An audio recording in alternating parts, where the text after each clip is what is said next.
بینەرانی زێدازیزی بەرنامەی داواکار سڵاوتان لێبێت. شوێنەکەمان دیارەکوێیە لە زاخۆین بە دیاریکراوی لە بەردەم پردی دەلالین. ئەو پردەی نەک تەنها بۆ زاخۆ بەڵکو بۆ تەواوی کوردستان بووە بە سیمبڵ و هیمایەکی ئێجگار جوان. ئێمە لەم ئەڵقەیەی بەرنامەی داواکار لە زاخۆ باسییان لێوە دەکەین. لەگەڵمان بن و لە دەم و زاری خەڵکی زاخۆ و چواردەوری زاخۆوە خەم و داواکاریەکان دەگوێزینەوە. من بۆ ئەم بەرنامەیەم لە زاخۆ 5 میوانی ئەزیز و بەڕێزم هەیە کە بە شێوەیەک لە شێوەکان هەم نوێنەرایەتی سەنتەری زاخۆ ئەکەن و هەم نوێنەرایەتی بڵین ناحیە و ناوچە جیاوازەکانەکەن بۆ ئەوەی دەنگیان بگات بەڕێک و پێکی هەر شوێنە و جۆرە کێشەیەکی هەیە ناکرێت تەنها جەخت بکەینەوە لەسەر ناوەندی زاخۆ. من میوانەکانم ئەناسێنم هەرێک لە بەڕێزان کاک عادل خێرکی کە شارەزای کاروباری کارگێڕی گشتیە و خوێندکاری دکتۆرای و ڕۆژنامەنووسیشە. زۆر سوپاسانەکەم. کاک جیاد عەبدولحەمید چالاکوانی دەرکارەیە کە بڵین لە چواردەور و لە ناحیەکان مەبەستم بوو کە ئەوانیش حزوریان هەبێ لێرە. زۆر سوپاسانەکەم. هەروەها کاک مەتین عیسا چالاکوانی زاخۆیە و ڕێکخراوێکشی لە بواری گەشە پێدانی مرۆیی هەیە. ئێوەش بەخێر بێن سەر و سەرچاوم. کاک هەوار قادر بەرپرسی تۆڕە زاخۆ ڕێکخراوێن جڤاکێن سڤیلە ئەوانەی کە لە بواری بڵین ڕێکخراوەکانە کارەکەن و لە بوارێ کۆمەڵایەتیەکانە زیاتر و مەدەنیەکانە زیاتر کارەکەن و کاکە نیهاد ئەبابەکر بەرپرسی سنتەری ڕۆشنبیری باتیفایەوەش بەخێر بێن سەر و سەرچاوم. کاک عادل لە جەنابتانەوە دەست پێ بکەم. زۆر سوپاسانەکەم کە ئەمڕۆ لوتفتان کرد و حزورتان هەیە لێرە لەگەڵمان. من پرسیارەکەم پرسیارێکی گشتیە لە هەر پێنجتان دواتر دێنە سەر وردەکاریەکان. بە گشتی خەمەکان لەم سنوورە چین؟ زاخۆ ما رقابة قضائي ورقابة إداري لسر إدارة محلي نبيه. أفا هني بيا سببه چنده باجر زاخو پروژه درست يان نه نكرنه يان به تكرنه گندلی تده هبتن يان جي پروژه هر نه تكرنه و پاره به تخرج کرنه. پارەکە خەرجەکرێ و پرۆژەکە دیارە دەست خۆش بدەن. ئەوە کێشەیە سەرەکیە ئەگەر ئەو چاودێریە قەضائی و چاودێریە ئیداری لەسەر ئیدارە مەحەلی هەبێت زێدە بواری چاودێریە سەحافێژی لەسەر وان هەردوو بەشێت هەژێ هەبێتن ئەوە گەلێکەوە گرنگە چونکە ئەمت بینن باژێری زاخۆ حتا حدێکی ئەمت چێن بێژن سەحافاتیە کۆنتڕۆلکردنش لایە بەرپرسێت میریڤە ئەوە هەنێ ینی ئەوان ڕێگرن بەرپرسە میدیەکان ڕێگرن لەوەی کە کەم و کوڕیەکانی شارەکە و ناوچەکە وەکو خۆی بگات. کێشەکە چ دەیە؟ کێشەکە هەندێدایە ئەگەر دەستگەهی ڕاگەهاندنێ مە ڕاگەهاندنەکە پاقژ نەبتن ئەو ڕاگەهاندنە نابێژمەتە هەمی سەحافی لێ پتریەوانە ئەگەر لەسەر ئەساسێکی درستی میهانی شول نەکەن ئەو ژی دێکەونت بن باری مەساڵحت شخصیڤە ئەوە هەنێ ئەملڤێرێ برێکە بەرنامەی داواکار ڕجائش داواکاری گشتیکین ڕجائژێتکین بدرست ئەرکێ خەڕابتن بدرست دیفشونا پرۆژەیان زاخۆ بکەتن کوپ وحید ژلای قەضائی و داواکاری گشتی نینەرێ خەلکیە دەبێتن خەل پرۆژەیان زاخۆ بکەتە خوددان هەر پرۆژەیەکی بجێ یعنی ئەگەر خەلەیەکی بتن خوددانژی من نەدیتە بچاوێخە من نەدیتە ئەس تقریبا ji sala 2004 heta nuke sehefî vî bajarî min çavê xwe nedîtî yek dawakarî giştî dihana projeyekê hatî proje yanî et maslaheta xelkî de zor spas daya rexekî. Zor spas kak Adil dêma xizmetan kak jiyat êwe wekû derkare yanî xemekantan çiye be şêweyekî giştî. Destpêkê de destpaşka yadgarî bername giring hêvîdarin encamê wê bu mawayekê kêm diyar bin ev gazlêvên kirine vê bernameyê de. اگر ام کو خلق ناوچه‌داری یا در کار بحث بکین دست بکیجی ام نشین کو او پروژه نهاتینه انجام دان حکومت خدمت کریه بله نل دیف آست پیدوی و کو ناوچه‌داری یا در کار پلاستیک کشین اکجار زورهنه و کی برادرجی آگهدار و گلک جارا گازه سرت کنه کو در کار ابتن ناف ناوچه‌داریه و کو خدمتگزاری گلک لیکی من یکی شوان خدمتگزاری سرکی گو گرینگ بو ناوچه‌داری یا در کار بیت کنه افریقا یکیش بنگه تندرستی گرنگ بود در کار به درست کردن بو هندک و بشب و روش خدمت خلقی بکت و خلقی تا ئێستا نییە بنکه که بله نل گوره پیدویا خلقیه تنه فرمانگه که بچی که دوام که سپیده ساعت نهی حتی 12 و تواو اوا آریشایی که آریشا دوی آریشایی که سرکی مهیه و گله گرنگ ابروکه دا کرت کشتوکاله اف کرت کشتوکاله پراستیج هاتیه پشگو آویتن السنور ناوچهداری در کاره ولو آریشایی که مستر مهیه اف شهر نوکه شهر نگریسه هاتیه سر هرم کردستان تایبت پارێزگە ها دووە کێشەرێ پەیەکی تورکیایە ڕاستیژێک ئەو دەڤێت وڵای کردووە گوندەکان چۆڵ ژیانی تیانەمێنێ gelek carat dezgat agihandinê da têt gotinê ku çend gundek hatîne çûlkirinê ji ber şerê peyekê Tirkiya. Rastî nêzîkî sih heta çil gunda berhemê wana eva 2 sala têt ji navê çi egerê بەرهەمی کشتوکاڵی berhemê kiştûkal. Eger hikûmeta herêmê awrekê vê çendê bit em daxwazê dikîn welew çend cara daxwazî hatiye kirinê jî ev şereş سنور پارێزگەها دووەکێ تایبەت قەزا زاخ و ناوچەداریە دەرکاری باتیفا بێ دیرکردنê خەلکی وا گوندا مرتاحی بچە سەر گوندê xwe û karê xwe bikət dibit berhemek bu hindێk û geşeya kiştûkalên herêmê û taybet parêzgeha duhekê geşe dikir. Enî ev arîşeyeka giring e. Arîşa diya serekî û ya evrokê xelkê me da naletin arîşa avê ye. Av tara deyekî baş e belê nel gorey pêdiviya xelkê ye çûnku roj bo rojê rêja akinciyan ya zêde bit. هر تورت آوه یت آوا و خورنه یت گفنن. باشە بۆ نمونە بەرپرسەکانی شارەوانی لە دەرکار ئەم دەنگی خۆیان ئەم داواکاریان گەیاندۆتە زاخۆ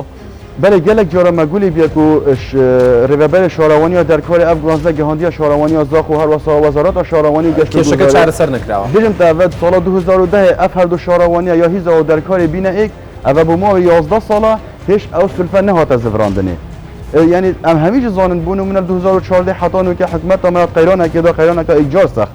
Belê prastîjekê vê hêdî xizmeta xelkê her vêtkirinê. Yani ji karê serekî hikûmetê bit xizmeta xelkê vêtkirinê. زۆر سپاس دەکەم کاکە جیاد یان دێمە خزمەت کاکە ئەمەتین ئێوە خۆتان ڕێکخراوێکتانەیە مادامەڵی گەشە پێدانی مرۆیی یعنی زیاتر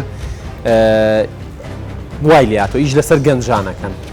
حەزەکەم بزانم بێکاری چ کێشەیەکی لێرە دروست کردووە بێکاری دەردێکی مەزنە چکوت بێکاری دا تو فێری مخدراتت بی مادەت بهۆشکارت بی تو فێری دزیکردنێت بی تو فێری شەڕ و ئاژاوێت بی باجرە زەخۆ باجرێکی سنووریە ئەوەش کێشەیە لە ئیران دێت لە ئیران دێتم بۆ ئەکە جهەیەکی گرنگە بۆ ئەوروپا بچێتن هەر جهەیەکی بازرگانیش لێ بێتەکردن خەڵکێکەش خۆش تووشی هەبێتن لەگەڵ مادای بۆشکردن ئەگەر توش بوو کێشەی کۆمەڵاتی دروست هەبێتن کێشەی کۆمەڵاتی ینی زەواج بەردان ڕوودا لە ناوان ژن و میرەکان ینی زۆر کێشەی جوواکی مەزن ڕوودەوە لەسەر مادەی بێهۆشکار ینی ئەوەش دەگەڕێتەوە بۆ وەکو من گوتی بۆ کێشا بێکاریە کە بێکاری نەبیتە هەر کەسێک دەچێتە سەر کاری خوا موچایەکی باش وەردەگریتن باشە کاکمەتین ینی ئەوترێت لە هەر ڕوویەکەوە سەیری ئەم شارە ئەەکەی مقەومات و تایبەتمەندی ئەوەی تایە کە گەنجەکانی ئیشیان هەبێت بۆ ئیش نییە زۆر بەڕاشکاوی ئیشەکە بوش نییە دووک ئەتوانێتن تایبەت بڕیاری دامەزراندن و ڤەکردنا کارگەها لە دەستی دووکە ئەتوانێتن کارگەی زیاتر بۆ زاخۆ بکرێتەوە ئەتوانێتن زۆر شتی تر تایبەت گومرکی بە خەلی ما هەیە هەر بەیانیەکان هەر پێدا نزیکی 10-15 کوستە لە دووک دێ فەرمانبەر لە زاخۆ ئەوش کێشەیەکی زۆرێک ئەنی گەنجی زاخۆ لەوێ عاملە لە خەڵکی دووک کارمەندە لەوێ فەرمانبەرە لەوێ ئەنی خەڵکی دووک زۆر بوارەکاندا ئەنی فەرمانبەری لێ کە خەڵکی زاخۆ لەوێش کری کاریەکاتن وەکو دیتریش بواری ڕۆشنبیری سەقافی زۆر گرنگە ئەنی لاستێکی خراپدایە لاستێکی خراپدایە بۆچی ئێمە پەرتوخانەیەکمان هەیە لە زاخۆ ڕێبەری پەرتوخانەك دوورە لە لەواندی زاخۆ یعنی هەر کەس نازانێت لە زاخۆ هەیە ڕێبەری کتێبخانەیەکی لە زاخۆ بێت هەر گەنجەکان نەچنە بووی زۆر زەحمەت لەبێت لە ناوەندی شارە بێتن دەبێت گرنگی بە بۆی ڕۆشنبیری بدرێت بۆ ئەوەی گەنج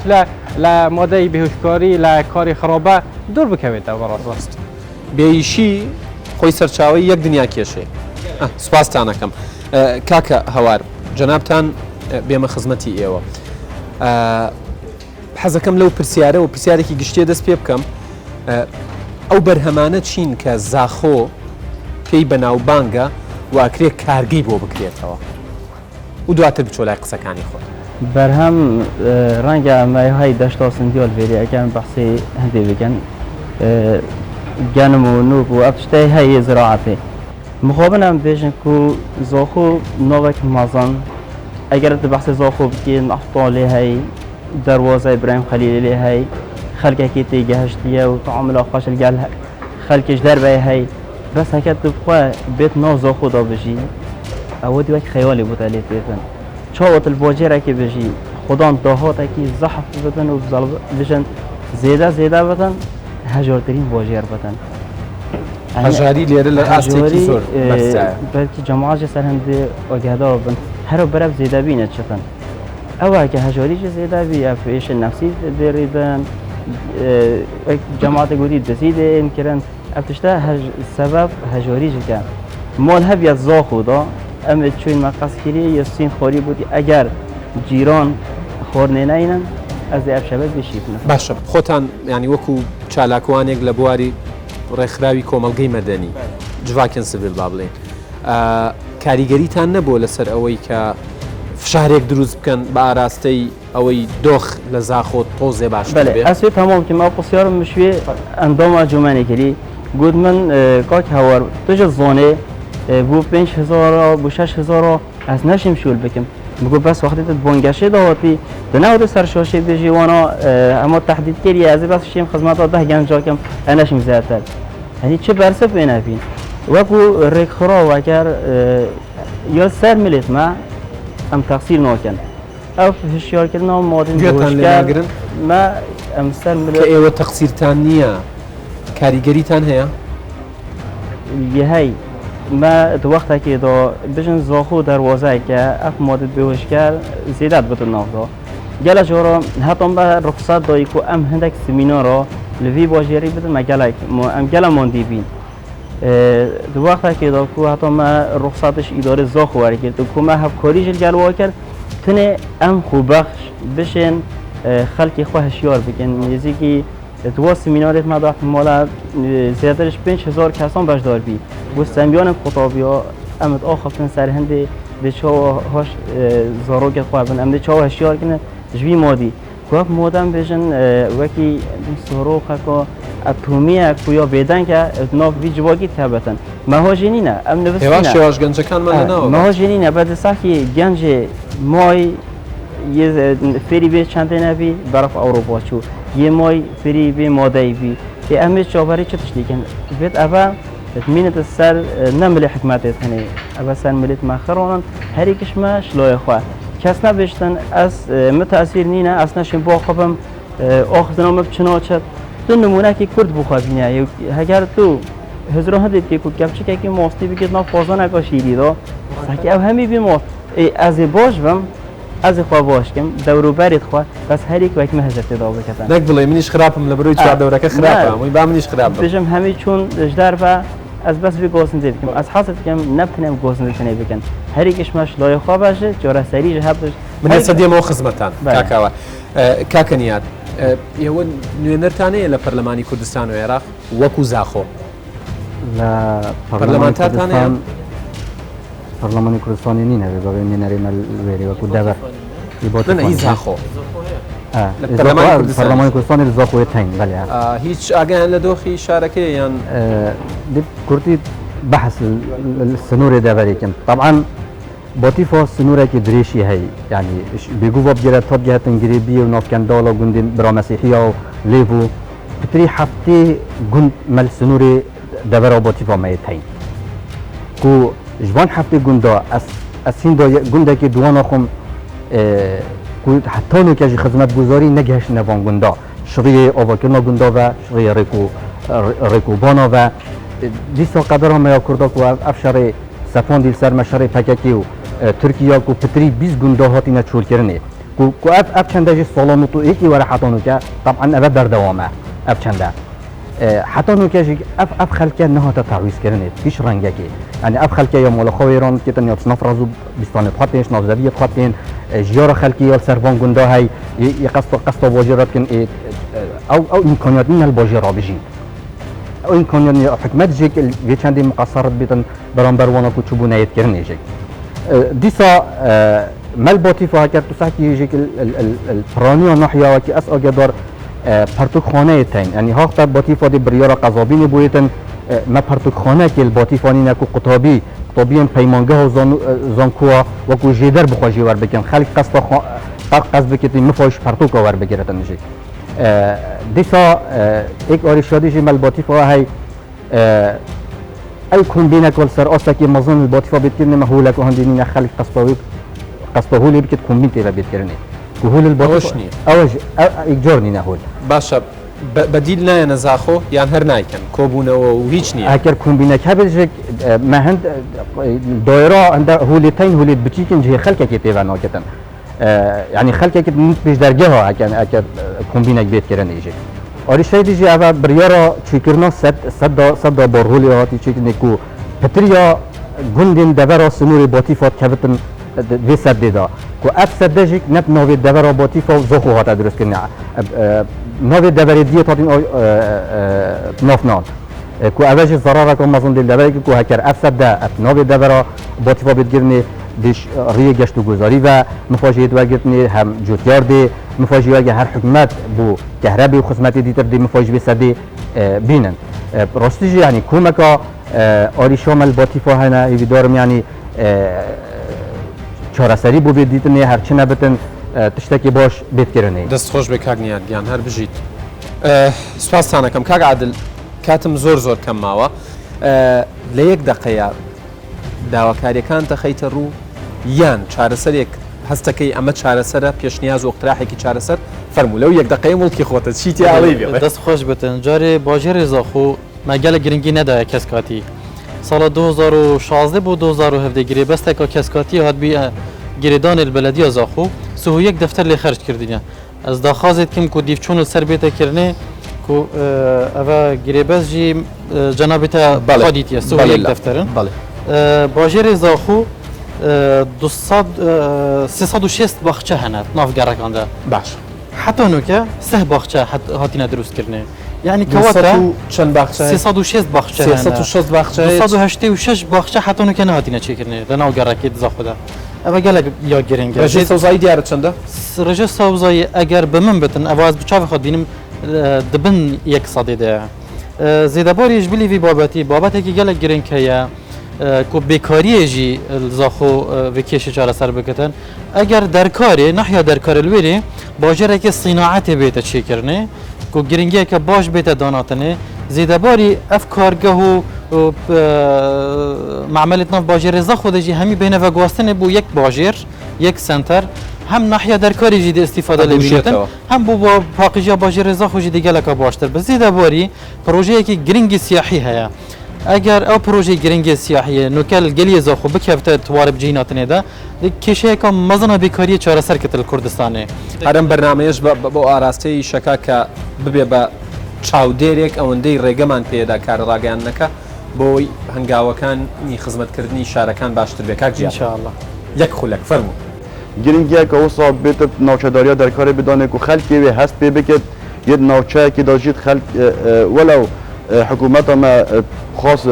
سردم کابینه نه یا جناب مسئول بارزانی خدا نزاند که حکمت که هیا وش خدمت وانات کتن بله گرنگیه که زور پی بدانه بهند پراستیج گنج ما ابرو که گنج هزا ولاتان آواکرنا ولاتان ابرو که گنج همیه برف در وی ولاتی چون بهند که جیان خالویری تامین کنه خلق وان بجید زور سپاسی برنامه هیویدان اف برنامه نبت برنامه پناف برنامه اکیدی اما چند ماه اکیدی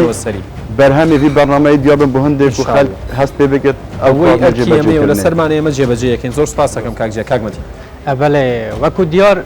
هر باجوره که دا پرورده سکتره که گلک گرینگه زاخو پروردت آسته که لواز دایه چکو رجه که زورا وانه بیجو هیا وش بلی هنده تعینات بو زاخو کیمنه و تعینات خاص دینن بس وکو دیتر یا دیاره که او تعینات جدوه که تن ما مستابو زاخو پتریا وانا سه هیوا چهار هیواد مینو پشتینگ زفر نبا ریکا واسطه کی بیتیان جو هر ریکا گادی تر بیتن آنکو بوزا خودتنی وانا بهش میتن او وانا بهجی نتای بدمندیای آنکو ما مستای کی کمتری بیت بوزمان انگلیسی چتر هر ولاته کی پرورداوی تک چو ادیتر ولات دی برف آقاره کی دیشتر لوازیا خدمت گذارین تا خیر هجارنشین گلک نوکه تا خیر بلکی افنیزی که 100 ساله 40 ساله تاخه حتی يعني نوکه هسه كان لو بوارش فرق وجوازي فرق جدایی هيا يعني باقي قايمة هزار مقام نشینەکان تاخنیەکان کەمتر خزمەتەکرێن تاوەکو شتێک بڵێم. خەڵکی هر قایم دولت مقامی دست بیت هر دادی. باجرفانێک بێتن دەست پێک لە جۆدای خۆی دەست پێ دەکەن ناچتە تاقی هەژۆرەکان زۆر سوپاسانەکەم کاکەمەتی کاکەوار زۆر بە کورتی هاوڕەکان حەقیەوەیان خوارد درک سنوینا لذا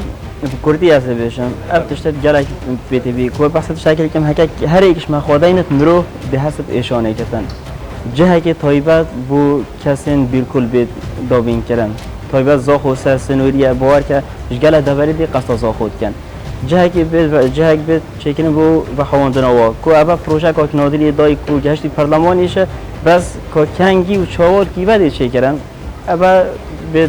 شورا سر کردن و بشن روشا کسن خودم پیتی بی طایبت زاخو گله خرابه یعنی دۆخیان خراپە جێگەیەکیش نەبێ گرنگیان پێ بدە ئەوان دیکە دۆخی خۆیان و اگر هم خێزانەکانیان بشن خراپترە. چون ابد هم بشن شولکی باسیری چه بخواه بکن بس او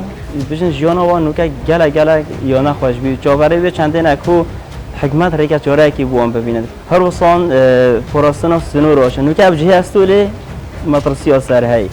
بهانه یا هبینا پککی ترکیه شد بگو به صاروخ کل بی جهه بت اوی استوله نین اباز داخلی زاخوش در بیا نیزی کلکی بیا ابا نینه یعنی گنده دروبر زاخو ببینه جهت گشتیاری نه یه تن طوباران کردن بهانه و چند پککی آل بری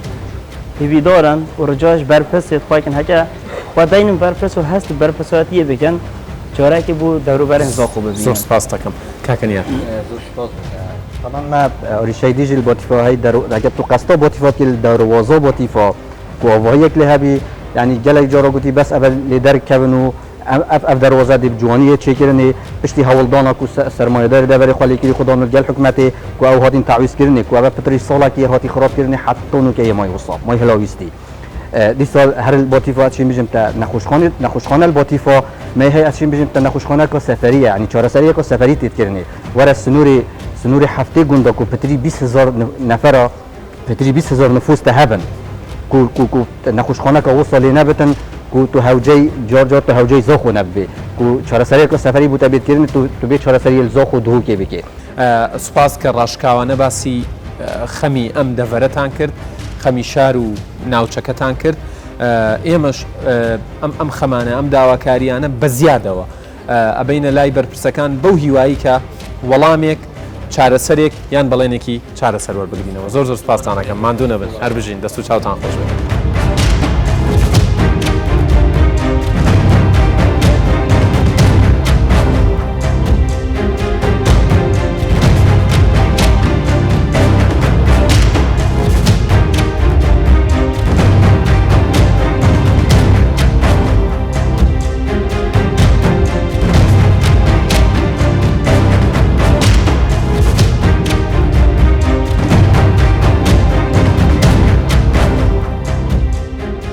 هەر لە چوارچێوەی بەدواداچوون بۆ داواکاری هاوڵاتیانی زاخۆ و سنووری زاخۆ هاتوونێتە خزمەتی ئەندازیار وڵات سعدی سەرۆکێ باژێڕوانیە زاخۆ بۆ ئەوەی کۆمەڵێ بابەت لەگەڵ جەنابیان باس بکەین جەنابی ئەندازیار سڵاوتان لێبێ زۆر سپاس بۆم دەرفەتە زۆر سپاس کاگەڵگەڵ و ستافی خۆ گەلە بخێرەوە گەلێک سپاس قوربان کاک وەڵات ئەوەی لەناو خەڵکە قسەی لەسەر دەکرێت بوو بە کێشەی ئەزانن هەستەکەن ینی لایەوە کرێت چاودێری بکرێت و چارەسەر بکرێت بابەتی کەسکی و سەوزاییە لە زاخۆ ینی باسیەوەیان نەکریان و لە خوار لە سەدا یەکە وایە سەبارەت بابەتی کەسکۆتی ڕاستی ئێکشۆن گرفتنە ئەس بینم کو باژێڕوانیە زاخۆ دا سنووری باژێڕوانیە زاخۆدا وەکو ئەم دەست بەکار بینە بە هەر حاڵ من دیبچوونە بابەتی کەسکۆتی کردە وەکو باژێڕوانیە زاخۆ مە دیبچوون کردە لێ داتای بەردەستێمە ئەشمیرتە ڕێژە 8 سادێ ji باخچە پارکا و سەوزاتی 8 سادێ تەنێ هاتیە جێبەجێکردنێ ڕاستە ڕێژەکی گەلە کێمە 8 سادێ لازم ئەو ڕێژە بچێت 5 سادێ 6 سادێ دا باجر کەس ببێت gelek ca bûta şoravaniyê zaxo berîn û ke ji darê çandine lê ev dara şî nebîne geşenekê pareyekî zorî serf kirawa avlênîne bizabet bes ez we nakim em dê çikin bajêrvanê zaxin ke heta avê ez negehîne me avê وشناحيا آخوي كو أندازيرات شاندن ما ديف راوشكارا أندازيرات شاندني شنيا زي دست بروژه خاکی ما دست بکریم ما دست بکریم یعنی لە 6 مانگ 9 مانگی داهاتووە ئەگری ئەنجامەکەی لە زاخۆ ببینین از باور کم بله ما وصل بره با جوانی زاخو پلان آمده تایبت دوزانه دیگه موسمی هم همی گشتیم چلی هاوین هم بجن چلی هاوین احتمالا بو چاندن هندک داره احتمالا نباش بد به هر حال هندک داره میلی داره می چاندنه از هیویتیم خلکی مجک یعنی وکو حکومت امپیراد وکو باجروانی لی خلکی مجک ارکیوانه هر مالا چون که وقتی هم دستی دانت آوایا وقتی بدون خلک اگه دستی دانت آواهیات دستی دانت تو مارکت یا دوی تو سه دارال بر حوشخ بر دیوار خواب چینه از تمنیت که خلکی ما پیگیر مگویه و سه دارال چینه چون جینگه کسکاتی جین هر لبابتی کسکاتی یعنی باسی واکری که ایوا ئیداری ئەم شارە فەرق و جیاوازی ئەکات لە نێوان تاخە هەژارنشینەکان و ئەو تاخانەی کە دەسەڵاتیانەیە و دەوڵەمەندن ئەوانە سەوز و کەسکن ئەمانش پشتگوێ خراون ئەمە چۆنە؟ از راستی از بی تشتید بینم گله جال سوشال میدیا دا بله از بینم یعنی جنابه واجی یعنی خدر لێواکرێ یان وایە و ڕاستە خلکی ما دائما وکی بیا کلتوره گلده و کلتوره که راستی نظام ورجا بابت سالات برینو کنه 20 سال 15 سال یا 30 سال و بس از وکو سروک باجروانی نی دست کار بیاد مانگی هی با یک دش راستی برای پتر ما پلانا من باید دینا تاخت هجار نشین تاخت ملی یعنی خلکی ما دین بلا باش بزنه برای کاشاشه و عمل چندین تاخا نویکان و این تازه دروست تکرین چندین تاخا خدمتگزاری تایبتی جاده مدگهین چون جاده ناسنامه باجریه جاده یکیش برنامه می سرکیه جاده شهرستانی باجری تا دیار کرد برای پدر اولیه تاخ هجار نشین اما هجار نشین ملینه یه در بدل اول خلقی که پیش سرهندانی در بدل بیا او تاخ آوا که بونم هندک جاده بگم امی خیرت کن اول 40 سالش نی خدمتگزاری خیرت گرده پیچوانه آخفت نوان از برای پدر بجم از چه از کره بی باجری من از پرورده می باجر اسم معانات خلقی زاهر 21 سال از کارمند باجروانی ما اما بالين بالين اما بالين وعدك لخدمتي وانا تاخذ ملي طيبات وبس فرق جداي اسنا باشا كاكولاد دار من داواکاری هاوڵاتیانم هێنایە خزمەتی جەنابەت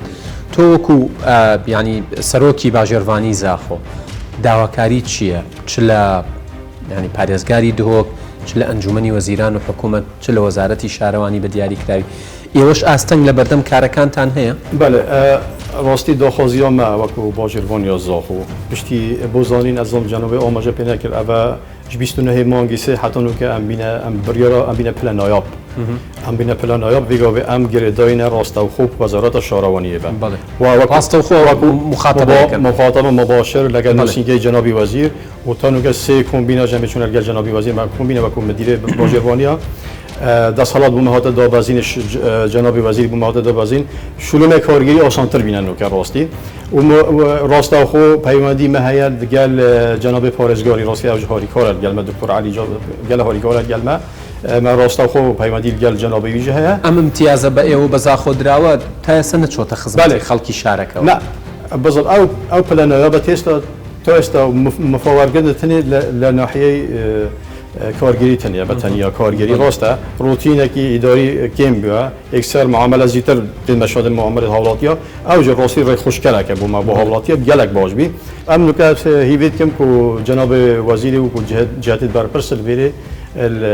دیو داخوازم بین وی دهاتی مزیتر بدار پشین بتر خدمت بگهیم حالاتیا جنابی اندازیار وڵات سعدی سەرۆکی باژێڕوانیا زاخۆ زۆر سپاس بۆ کاتی بێ من بەخشی بۆ خۆشحاڵم گەلە خێرا ئەس سپاسیاتیم و زەحمەت کێشەنەوەتان لێرە زۆر واجبە هەر بژین خۆشحاڵم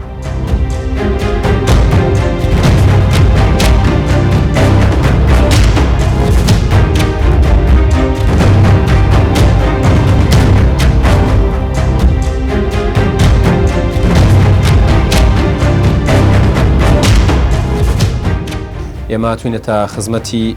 جەنابی قایمقام کاک دڵشێر عەبدولستار قایمقامی قەزای زاخۆ بە وەکالەت بووەوەی ئەو داواکاریانە بێنین لای ئەمان وەڵام وەربگرینەوە بۆ پرسیارەکانی هاوڵاتیان و بەڵێنی چارەسەری کێشەکانیش وەربگرین ئەوەندەی لە دەسەڵاتی جەنابی قایمقامە سەیدا دڵشێر سڵاوتان لێبێ زۆر سپاس بۆم دەرفەت خێراتن سەرجەمات ماندوو نەبن گەل لەو پرسیارەوە دەست پێ بکەم یەکێک لە گلەیە سەرەکیەکان و داواکاریشە لە هەمان کاتە ئەوەیە کە گەڕک و بڵین شەقامەکانی زاخۆ نەکرد زاخۆ چواردەوریشی ناحیەکانیش وەکو پێویست خزمەتگوزاری قیرتاوکردن پێی نەگەیشتووە ینی ئەناڵێنن بەدەستەوەی ژمارە باس لەواکرێت لە کۆی 46 گەڕک تا تقریبا 6 کەس ینی 6 گەڕکی قیرتاو کراوە ئەو 46 گەڕێک تا ئیشارەت پێدای ئاماژە پێکردی هەمی نەقڕن نەخێرە و تەگوتی 6 تەمامی خلاص بنە چل یعنی یەکجار نەوە نەخێرە ڕاست بێژم وان چلێت توێ بێژێ هەر گەڕێکێکی شوانە ئەکیت چەند فەرعەک چەند شەقامێکی شوانە ئەویدیا هاتی نەقیرکردن بەلکی احتیمالە کێمتر بوو یعنی لەوان چل گەڕەکە احتیمالە کێمتر چوێش ئەو شەشێت تە بەحث کردی بەس مەجموعی 46 نەخێر وەسانیە چکی بەردەوام حکوومەتی ینی تایبەتی ئەو منطقەی هەژاری ئەم تەرکیزت کین ئەم قیر بکەین قسەکراوەیە ینی باسکرێت منطقە میلیەکان گەڕەکە میلیەکان ینی کەمتر خزمەت کراون بابەتێکی دیکەشەوەیە ینی خەڵک باس لەوە کە ئەڵێت بۆچی قیرتاوکردنی گەڕەکێک تەواو ناکەن اینجا بچنە گەڕەکێکی دیکە لە تۆزێک لێرە و تۆزێک لێ بەژێکی بژن شولت فەرمینە ئەمنوگە بۆ تاخەکە تنێژی چێکین و تاخەک دیەکجار چێنێکی ناوت ئەقل لەوە ئەم چتکینەکی وەکی بژن ئەم هەندێک جاواکی بۆکین صراحة باور بك أم فتر تركيز النوكب طيبتي أبا مواقع أم قالك صار منطقة هجرة ومن كين وبيد مهيجيش يعني الشيء بيجم شاروانية زخوك وسنتر زخو أم بيجين نزيك 10 كيلومتر خلال بونتين شيء قيد كرين وهر تاخجيش دو فرع حتى 3 فرع جرى أم رابط كين بيجو دفع وكم بارج بيت أكيد بيجين كو أكيد مشاريع بما بين دخاص متكن أم وقت تشين بس نشان كي أم شيء منطقة هجرة فتشت الزنجين وجام شين بيجين بصراحة طيبتي انه زاخو يعني بدمو هيك عندي سيستم كارد انين وان بيش مانغا موجود تنزل 10 كيلومتر البهرابتر تاخذ ملي ما يقير كري بردوام هر وسواقي سردان سروك حكومتي تشريف بنا زاخو البار دمايك 2020 نزيكي شلو 4 بروجه ما پیشکش جنابی کردن رزمانی سر کردن و بهرابطرش پروژه استراتژی بهرابطرش سر هر 44 هات کردن 5 میلیارد بو چند چوت بواری جبجه کردن دوربش وان رگای تندر بو و سه بو سودو پرکای راستا خوب همو توابینه خلاص به صدا صد جبجه بونه ابراهیم خلیل لزاخویا کەچی گەنجەکانتان بێکارن کۆچ ئەەکەن کاک یادگار ئەکیت ئبراهیم خەلیل لە زاخۆ و شەریکە تاوکێژی سودەمەمی زاخۆیانی ئەس بۆ ئیشارەتی بدن بەری توێ پرسیارشمە بکەی بەس خەلکی مەژێک تێدا ئیشت کرد یعنی خەلکی زاخۆ تێدا ئیشت کرد و خەریجمە هەندێک گالێک بەهراپتر تێدا ئیشت کرد و نەوەکی ساڵێک نۆتا دەست پێکی احتیمالە خەلکی مەگەلە سەر مەتکرد وەکو ئیدارە بێژن خەلکی مەزور كم تدا إيشت كنا نك باشتري هر وصل شركة طاوكة جينيزي كشيم بيجي حتى هشتة صدق نك خلك ما تدا إيشت كن قال جوهرين هاد نكني تشكي خلك ما جازن ذكر لجنا ما يا جريدة بسوت ثمانية وجوهرين باش كرن طيبتي الطاوكة خلك زاخو بهرب ترنك تدا إيشت كن شن لكامباكان يعني جمارية وكساني لكامباكان بنزيكي تقريبا شن كسا مقاطع 100,000 نه نیستا کمتر بوده براستی هات خاری نیست که میشه بجین 8,000 که هنه هر 4 کمپا هر واسه ما پناهگاری سوری هنش بینه که تروش آوا 8,000 کس زاخو تقریبا نجین که بجی اما همین کار دیگر نگه اما خلقی خدمات ارشمد بین اما الزغط لسریعه وكو إداري شاركة زغطي لسر دروس كردون أكيد يعني أو شوانا قالك شوانا مثلا أو شو تأثير احتمال أبدي ما كربت العامل ما كن قال شوانا ناتشاريت مثلا دي شن إيش كي يجيبوا كسكة دي كيمتر إيش كده أبي خلق يزاخو أكيد كارت كرنا كده يعني أوج مجبورة رصقة جيبوا خزانة خو فيدا لا تو الرجري اللي يبكي تناش شنو بس يعني حقيقية شرعية وقانونية ودستورية يعني أوج مواطنين ما يفرقين وقت شهر 11 خلق قسطة ما كذي هل الباريس جهاد هو كبي مليون ونفتها بي وبهرب تجيكو هذا الزاخو بصراحة خلق ما درجات خوب وان فكر إنه وتقسيم ناس الحكومة طبيعي دوو پرسیارم ماوە یەکێکیان سەبارەت بەو گوندانەیە کە ناوچەی گەشتیارین گوندن چۆڵ کراون ئێوە ناتوان خزمەت گوزاری بۆ بن ناتوان خەڵکەکە بنەوە سەرگوندەکانی خۆیان ئەوە ئەگەر ململانە چەکداریە ناوبینە پەکەکێ و لەسکەری تورکیدا ئەوە ماوەی ساڵەکە ئەمە تایبەت بەضابط ساڵێک و چەند ڕۆژێک هەتا ئێستا گوندباتی تەمامی دوو گوند چۆڵ بووە ئەو لە هێوکەشانی و هەروە ساڵ ناحیە دەرکاری چەندین گوندی چۆل بووینە بەری ئێستاژ و بێ ماوەیژی وەختی بێ ساڵێدا بە 20 ساڵێک ئەم شێن بێژین ساڵێک نۆتە حتا نوکە سهۆسێ شەهید و 14 بریندار مەهەنە ئەگەر بێ چەکداری نابینە پەکەکێ و لەشکری تورکیدا حقیقت هەر هەوڵاتیە مێ بۆ جا هەندێ دەتەن ینی ئەم نەشر خزمەت گوزاریە بینە وان گوندە خەدەماتە بێژ بەربان تەواجدا پەکەکێ وان دەوروبەرێت وان گوندە و بردمانە بەردەوام لەشکری تورکی سەروان گوندە و دووروبەرێت وان گوندە و ناو گوندی خۆدەژی مەدیژ بەرواری بالاژی بەری هەیڤەکە چەند گوندی خۆ هێلە و حتا ئێستاژ حتا ئەوروکەژ شێن بێژم بەردەوام بردمان هەبیل هەندە جهال دەبرد منطقة باطيفة ودركارج هر وصل كاني ماسجي هر بجين جنابي كاك دلشير عبدالستار قايم قامي قضاي زاخو زور سپاس بو زانياريا كانت سپاس بو كاتبة يمتان بخشي ممنون زور سپاس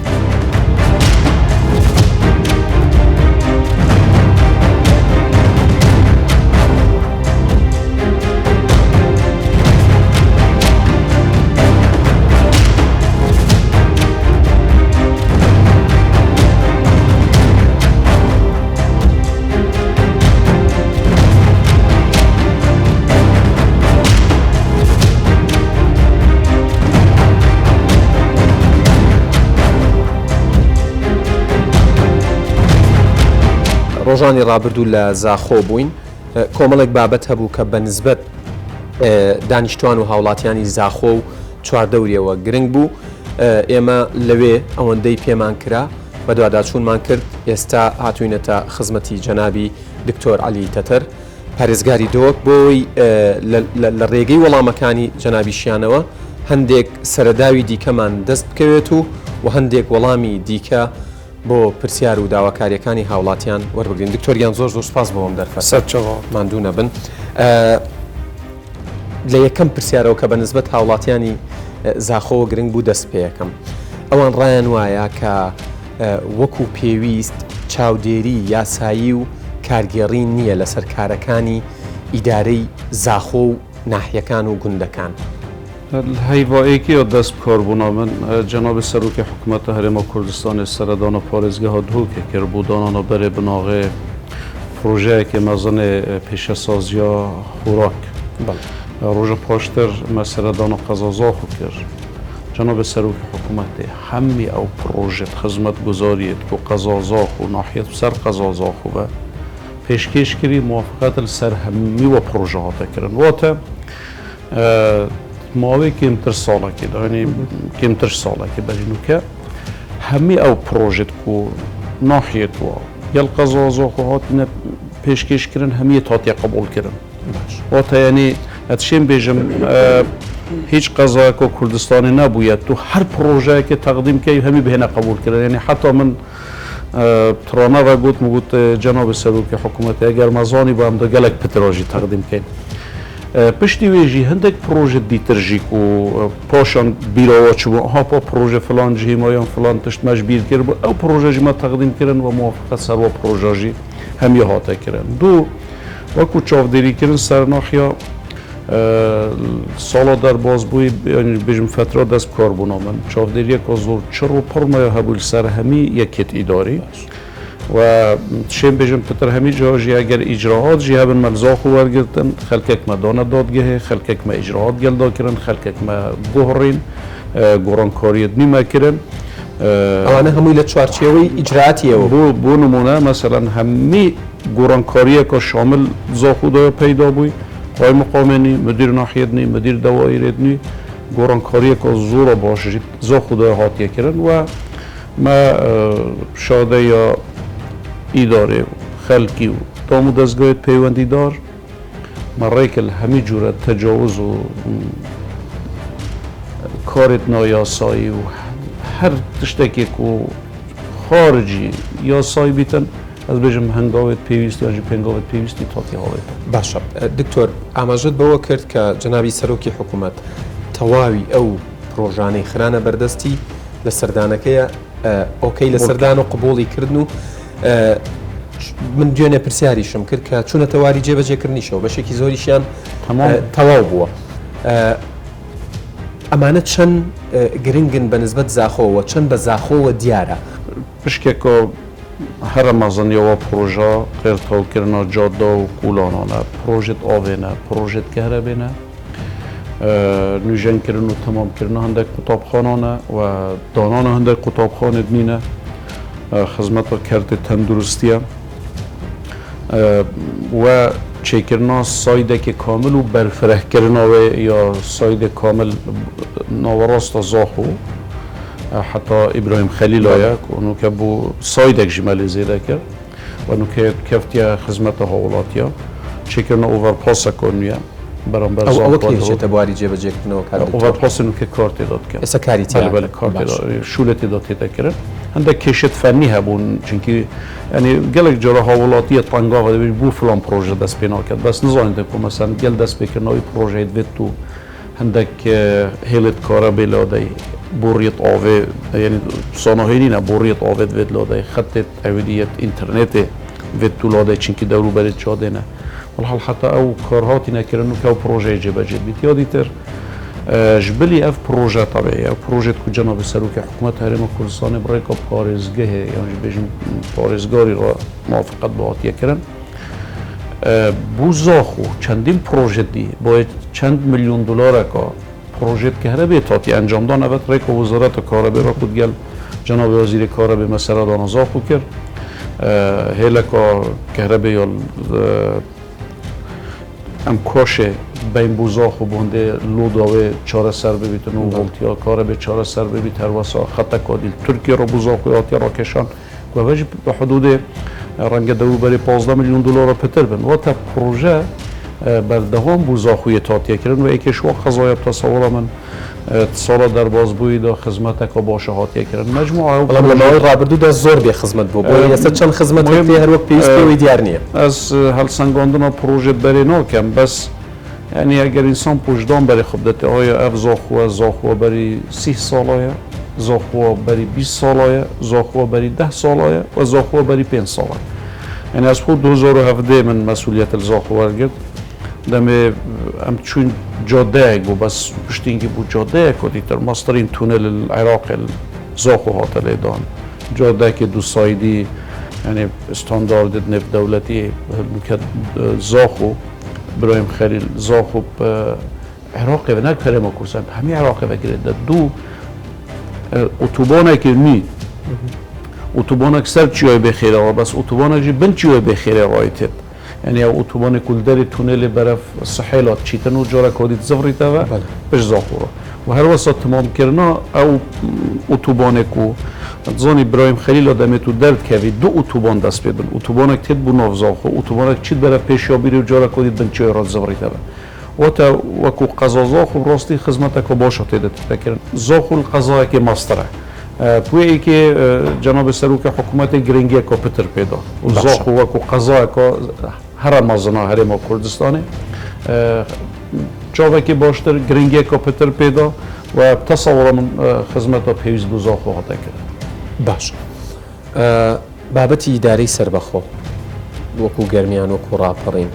بابەتێکە خەڵکی زاخۆ ڕۆژنامە نووسەکان کەسانی چالاک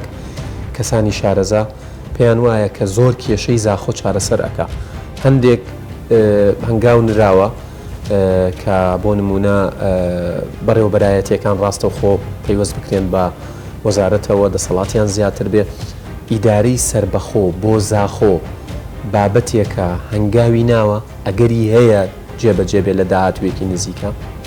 ڕابگەێنرێ البته ئیدارە سربەخۆ خۆی حقیقەتەوەی ئەگەر پیشنیار بیت بڕیار بیت پروژه بیت یا جناب سروک حکومت هرما کردستانی بوده ای یعنی گرنگی باجر زاخو و بر زاخو دان و هندک پنگاوت عملی جیتاتی هاویتن بونمونه شاروانی و پشتی سردانا جناب وزیر شاروانی بو پارزگاه ها دهو که پلاوی بو نایاب ریوبری پولیسا تازه بری دا کجای گیری بو ریوبری ڕۆستە و گرێدۆی ڕێبەریە گشتیە پۆلیسایە دەوای ڕێدی دۆیرە پاسپۆرتۆ یا لێرێ یا تەمامە وەکو دایرەکە سەربەخۆ ڕێبەبەریە هاتنە چوونێ ڕێبەبەریەکە کاملە ینی هەمی شول وێرە تێدەکرد ماعادە هەندێک حاڵەتت زۆر دەکمان ینی تبلێت دەستانە بیت هەمی کاروبارێ هاتنە چوونێ ژمارەکردنا ترۆمبێلا بگرە حتا گەیتە وەرگرتنەوە ئیجازە هەمی تشتێکل زاخ و تێدەکرد هەندێک پێنگاوێت عملیە تێنە هاوێتن ئەو ڕێبەبەریەت ماوێژی ببنە ڕێبەبەریەت گشتی یانژی جێگیری ببنە ڕێبەبەری وەردە و تەندروستی و قاف و پێنگاوێت باشێت تێنە هاوێتن و مەسەلا و زاخ و ببیتە ئیدارەیەکە سەربەخۆ پێنگاوێت عملی و واقعینە و دێ ماوەیەکی نزیکدا بینین ئینشاڵڵا و دێ زاخ و بیتە ئیدارەیەکە سەربەخۆ گلەیەکی دیکەی یان داواکاریەکی دیکەی هاوڵاتیان لە زاخۆ ئەوەیە باس لەوەکەن کە گەڕەکە تاخە میلیەکان کە هاوڵاتیانێکی دەرامەت دیاری کراوی تایە با بوشەی هەژار بەکار نەهێنم وەکو پێویست خزمەت ناکرێن ئەمە یەکێکە لە داواکاریەکانیان کە وەکو پێویست گرنگیان پێ بدرێ بەلایەنی داری شارەکە و جەنابتانەوە و داواکاری دووەمیانەوەی ئەڵێن بۆ نمونە لەم گەڕەکە تۆزێک قیرتاوکردن ئیشی تیاکرێت لە گەڕێکێکی دیکە تۆزێک لە گەڕێکێکی دیکە تۆزێک ئەڵێن بۆچی گەڕێکێک تاوا ناکەن بچنە گەڕەکی دووەم بۆ هەر تۆزێک لێرەی شەکرێت تۆزێک لەوێی شەکرێت تۆزێک لەوێی شەکری ئەمە ئیشەکان زۆر تاخیرەکە لەسەرم دوو بابەتەیەوە وەڵامتان چێت ئەنی ئەو پرۆژێت و هاتی ئەنجامدان زاخ و هەتشێن بێژەم سەدە نوت بوو گەڕێکێت هەژار نشین بوو ئەگەر ئەم بژنێ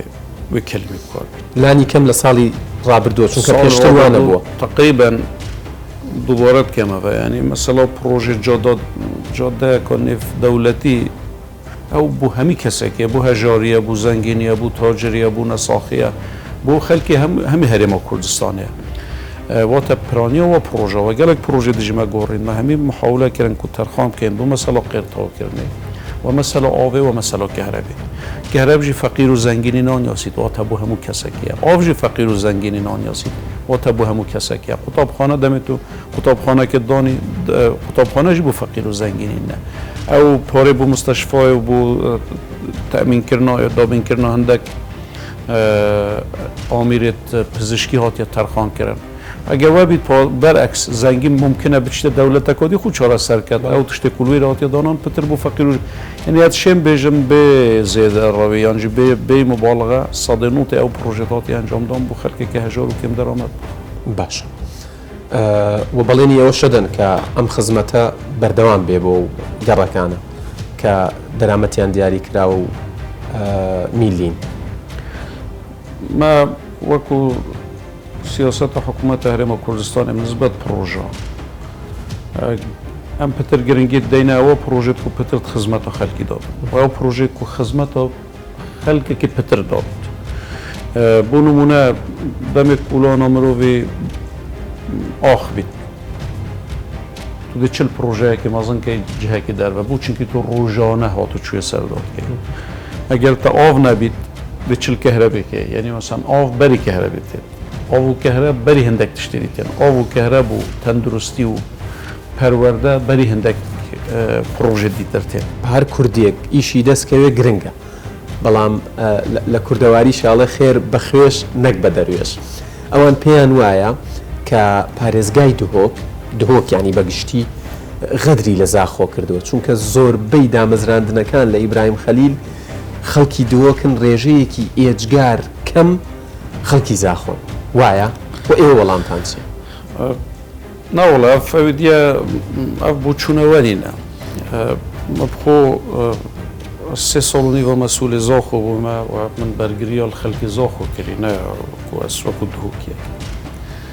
بۆ نمونە بەری 4 ڕۆژە ئەسل ئیبراهیم خەلیل بوو باش اش مجموعە 500 تشتێک کرێکارێت کوێرە شولکەن وەکو کرێکار هەمی زاخۆینە ئەوانی ژواڵێن ئەڵێن کرێکار و خزمەت گوزارەکان زاخۆین بەرپرسیارەتەکان لای دۆکە هەموو زاخۆین دوو ئەگە بەرە خودێ ئەخراج گومرکی تقریبا سەدە نوت زاخۆین ئەگەر زیاتریش نەبێ یادی تر هەندێک جهێت هەی ملکی هەمی کوردستانێنە دەواازێت سنووریەت نێودەولەتی حاج عمران بیت باشماغ بیت پەرویزخان بیت یانژی زاخۆ بیت پێشا بیر بیت ئەvە ملکی هەمی کوردستانێنە چێت بیتن ینی ڕێڤەبەرێ وێ نە زاخۆیی یا نە باڵەکایەتی یانژی نە سولەیمانی یا نە دهوکیژی بیت ئەvە تشتێکی تابعیە بەس تەسەوڕە من ڕێژە کارمەند و کرێ کار و ئەخراج گومرکی و ئەو کەسێت گومرکە ئیبراهیم خەلیل دەشور کە نزبەکە باشی زاخۆیە دەست و چاوتان خۆش بێت کاک دکتۆر علی تەتەر پارێزگاری دیوەک زۆر سپاس بۆ ئەم دەرفەتە سوپاس کە ڕاشکاوانە وەڵامی پرسیارەکانتاندایەوە بەو هیوایی ئەم جارە کە هاتینەوە خەڵکی زاخۆ زیاتر ڕازی بن و زیاتر وەکو وترێت دڵخۆش و مرتاح بن بەو خزمەتگوزاریانەی پێشکەشتان کردو ماندوو نەبن هەر بژێ دەستان خۆش.